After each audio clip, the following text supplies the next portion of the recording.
Hi there, this is Pastor John from New Life Assembly, and we're doing our daily devotionals through the Song of Solomon. We want to continue on in talking about being sick with love, or love sick today, from Solomon chapter 2. We're going to read the first 7 verses. Song of Solomon, chapter 2. First the woman speaks. I am a rose of Sharon, a lily of the valleys. Now the man speaks. As a lily among brambles, so is my love among the young women. The woman speaks again. As an apple tree among the trees of the forest, so is my beloved among the young men. With great delight I sat in his shadow, and his fruit was sweet to my taste. He brought me to the banqueting house, and his banner over me was love. Sustain me with raisins, refresh me with apples, for I am sick with love. His left hand is under my head, and his right hand embraces me. I adjure you, O daughters of Jerusalem, by the gazelles, or the does of the field, that you not stir up or awaken love until it pleases. As we look at this section, this is one of the sections in which, if you had a commentary or were reading some scholar on, would begin to get a little bit more racy in your reading as you read through the commentary.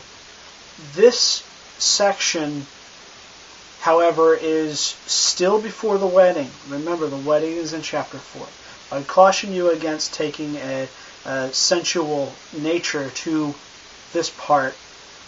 It's there, but it's there as sort of a longing or a dream. And what I mean by that is this woman, her love for Solomon is taking her places in her mind and in her dreams, places where only marriage can satisfy physically, where our mind will go mentally and emotionally. And that's exactly what's happening to this woman, this Shulamite woman. She is getting to a place where she cannot resist her physical urges that are healthy urges within the bounds of marriage, but not outside of the bounds of marriage. We all have been there. You might call it lust or infatuation. It's that desire for someone, that physical desire. Now, I want to be very clear here. God created us with physical desires for one another. The difference is that He also created marriage as the proper and godly outworking for those desires. So in other words, only within the bounds of marriage would these desires that she is beginning to have for Solomon be appropriate. Therefore, they're inappropriate before chapter 4 whenever they have their marriage.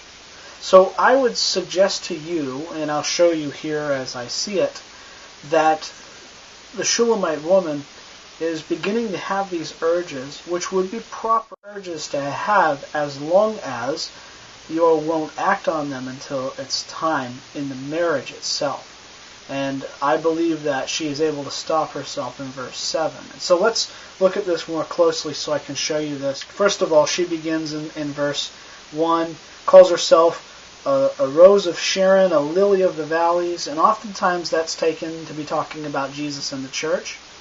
And it could very well be that. But here in its historical context, it is the woman finally beginning to understand, Solomon really thinks I'm beautiful, and that's all that matters to me. It doesn't matter that the other women might, in my mind, be more beautiful than me. The fact is Solomon's not looking at them. He's told me that several times over, and she begins to get a little more comfortable with who she is. And I'd like to just tell the men, when you let your wife know how much you love her, how much you're only looking at her and only have eyes for her, she begins to believe that. And so it's very important that men not only say it, but live it out. Don't tell your wife she's the most beautiful woman in the room and that you're not looking at anybody else and stare at the waitress passing your table at a restaurant. That does not quite cut it. Because vocal communication is only about 10% of all communication. Body language, eyes, facial expressions, and voice tone cover much more of the communication spectrum than your voice. So don't just tell her, show her. by your actions. It should really be that she is the only one in the room as far as you're concerned. Not that you're just saying that. It has to be true by your actions and by your thoughts and by your heart. And we as men have to be careful because we tend to be very polygamous. Not in the sense of marriage, but in the sense of not being able to be a one-woman man. And that's actually one of the requirements for leadership in the church. It's very important that we maintain that. But this woman is beginning to pick up on Solomon's advances. She's beginning to realize, hey, I really am the only woman in the room for him. And so she begins to have more of a confidence about herself. Now, Solomon responds. He says, as a lily among the brambles, so is my love referring to her, among the young women. And then she immediately busts in verse 3. She says, as an apple tree among the trees of the forest, so is my beloved among the young men. With great delight I eat in his shadow, and his fruit was sweet to my taste. She's doing the same thing that Solomon was doing in chapter 1, where he told her, you're the only one for me. I only have eyes for you. She's doing the same thing. She says, all the other young men around you are like the trees in a forest. But the only tree I'm interested in is you, Solomon, and not someone else. The monogamy of their relationship is actually part of the passion and the delight in their relationship. In other words, the fact that they don't have any interest in anyone else on both sides, the husband and the wife, the man and the woman, that is actually sort of its own aphrodisiac. It's sort of its own turn-on for them. The fact that they are for one another and that's it. And we've lost that in our culture today. We've become such a multiply thinking culture and a multiply loving culture. And I put love in quotes because it's not really love. It's infatuation and lust. It's not true love. And true love is not the kind of love that seeks many. It seeks one. And it seeks to be one person for that one person. And together as one. And so this is the kind of response we get in the scriptures as well. Now some would point to verse 3, the whole idea of the tree and her sitting in its shade and eating of its fruit would take it sexually and I don't mean to be too crass, but we are studying the Song of Solomon, would take it to be speaking of oral sex. But it's not. The idea is that he is her shade in the sunny days. Remember, this woman in chapter 1 was meant to work in the fields, and she's sunburned, and that's one of her hang-ups. And so in Solomon she finds shade. In Solomon she eats of his fruit. In other words, his provision for her. And it's up to men to be the providers for their wives. This is a biblical principle that you see throughout Scripture. And so she is saying, you're the only one for me. Only in your shade am I satisfied and do I really truly rest. And only the things that you provide are things that delight me. And so that is what it's saying here. It is not pointing to that imagery yet. And when they get married, we'll be changing gears. But yet, it's not the time for that. However, the possible sexual imagery does continue throughout this whole section. She asks him, sustain me with raisins, refresh me with apples, for I am sick with love.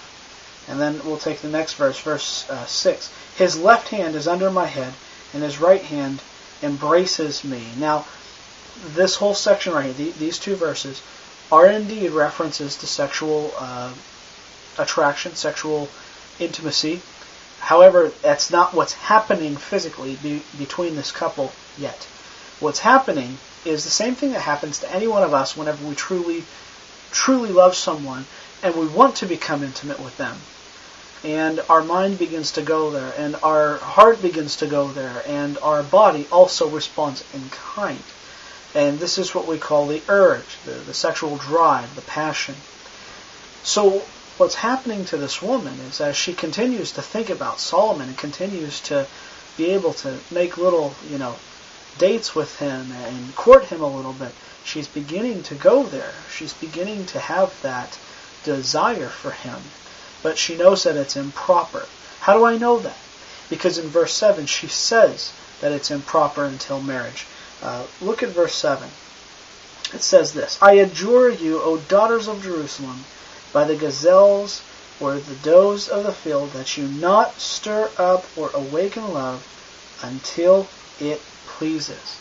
So she says, look, I'm getting really, really hot and heavy for this guy, but it's not time yet. And so she's able still to control her attraction, to control her desires. But those desires are there, and they are only to be acted upon in marriage. And she's very clear about that in the text. Verse 5, going back, it says, she says, sustain me with raisins and refresh me. These are aphrodisiacs in her day and age. But it's believed by more conservative scholars that she's not using them as aphrodisiacs, but she's more using them as actual food, because she says, I am sick with love, or lovesick. And if you've ever been there where you are in love with someone, what you will find is that it is like a sickness. It has been described that way by poets and by songwriters for many, many, many, many years. And we need to remember that this is poetry. This is a song. It's the Song of Solomon. So those emotions, that experience, that take me to that place in my heart and in my desire, and this is what's going on with this woman, with Shulamith. And so we need to see that, we need to recognize that. But at the same time, she keeps herself until marriage. In verse 7 she says, I adjure you, O daughters of Jerusalem. She's teaching her friends, these other women in the court, these daughters of Jerusalem, the other women there, she is saying, love is a dangerous thing. If you're not married and you're having these kinds of passions, you need to get married. Now, Paul in the New Testament will confirm that. He'll actually tell us that it's better for a man to remain single unless he can't control his passion. He says in 1 Corinthians chapter 7 that if a man is unable to stop burning with passion for a woman, that he should marry and not remain single. And that would also be for the woman as well. You can reverse it. Say if a woman can't keep her passions and her desires in check, then she should marry and fulfill them in a proper and godly way. Because God doesn't have a problem with our passions and desires, even sexually and physically. The problem that He has is that we fulfill them in ungodly ways, in wicked and sinful ways. God has no trouble with sex within the bounds of marriage. He has trouble with sex when it's without the bounds of marriage. That's whenever we get into sin and abhorring things for the Lord. So I hope this encourages you today to be able to hold your passions in check. And when you're not able to do that, you need to find somebody that you can share in those delights and passions with. One person, and you be one person, and you be together. The two will become one flesh. And those passions will be rightly taken care of within the marriage itself.